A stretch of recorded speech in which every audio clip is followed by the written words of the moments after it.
Yeah, there is this author that wrote that book, Grit. She was talking about that they gave an essay to students, and half the class got an essay and say, "Hey," and you probably heard this story where they say, "Hey, return them with corrections or whatever." But then the second half, they gave him a sticky note that said, "Hey, I'm giving you these corrections because I expect so much out of you, and I know that you can write so well."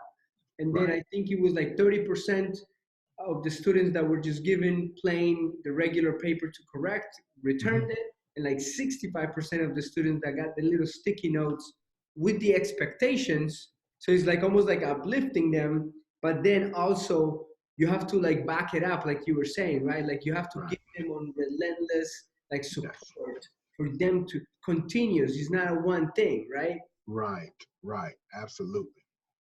Absolutely. And as an Because educator, here's the thing: if you and this is actually something I wrote in my third book, is if the only tool that you have in your toolbox is a hammer, then everything looks like a nail to you. mm-hmm, mm-hmm, mm-hmm. Yeah.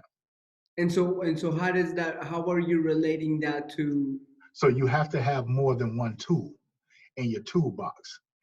yeah, Yeah, yeah, because sometimes it doesn't require a hammer. yeah, Sometimes you might need a screwdriver, right?